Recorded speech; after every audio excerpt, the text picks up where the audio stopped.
everybody, it's Tony with Too Good for Drugs. Last week we talked about managing our emotions, and today we're going to learn about effective forms of communication. When I say communication, what do you think I mean? That's right, communication is the sending and receiving of information, and there requires two different types of people in the conversation, a speaker and a listener. Let's go over some of the roles of a speaker and a listener in today's series. So first, what is a speaker's goal in regards to communication? That's right, a speaker's goal is to share information. Now, what is the point of a listener in the conversation?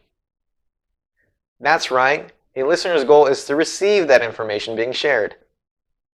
I'm sure you've heard, it's not what you say, but how you say it. What do you think people mean when they say that? That's right, it's not just what you say, but how you say it. You have to speak confidently and clearly and use proper tonality and body language to be an effective speaker. There are three different types of communication styles that we'll go over today.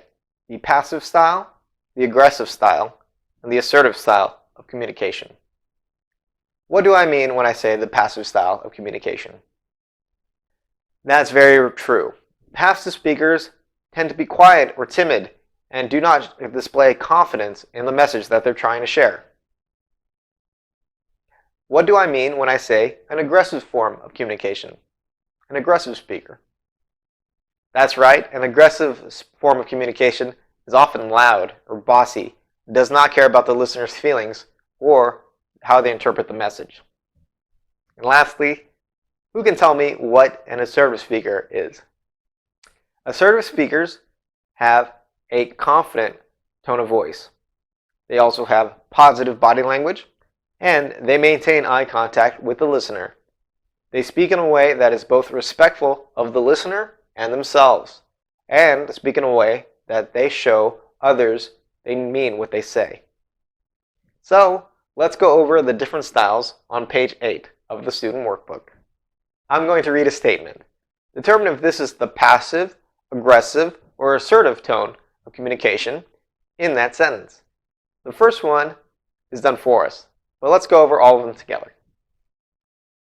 People don't care what I have to say. This is something a passive speaker might think. Write passive on the lines provided. I am loud, bossy, and I will get my way. That is an aggressive style of thinking. I'm confident about who I am and what I am saying. That is assertive. My thoughts and opinions don't matter to anyone.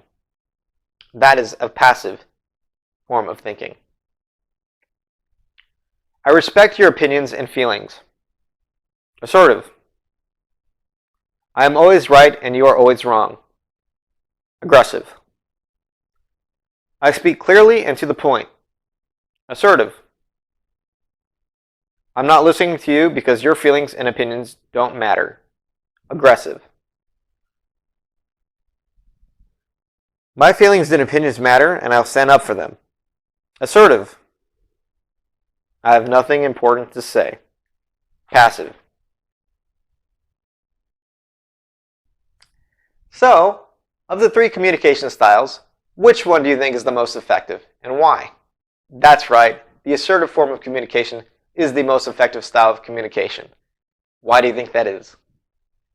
That's right, the assertive style of communication is the most effective because it displays confidence and respect for not only the speaker, but also conveys that to the listener as well and others.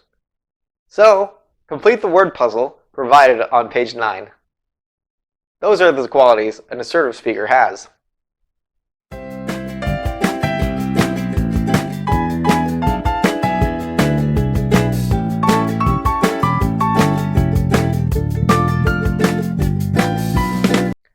That's right. Assertive communicators stand tall, look them in the eye, and speak up. Let's turn our workbooks to page 9, titled Assert Yourself. We're going to go over different scenarios together as a class. You overcommitted yourself when you joined the drama club, the chess club, and the swim team. You feel stressed and your grades have dropped because you're struggling to manage your time.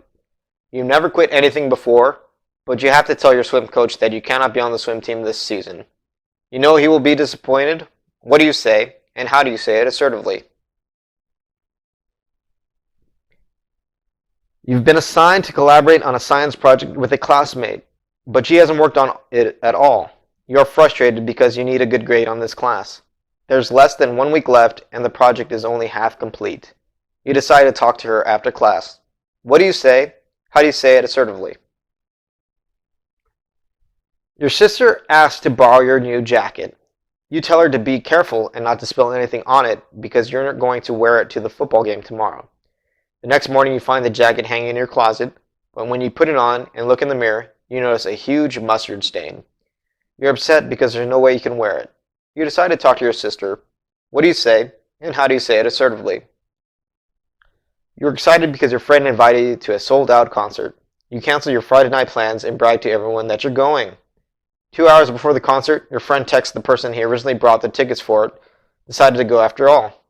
You've been waiting for this concert all week. You decide to call your friend to share your disappointment. What do you say? How do you say it assertively? So in those scenarios, it's up to you to ponder how to say those things assertively and help practice being an assertive individual yourself.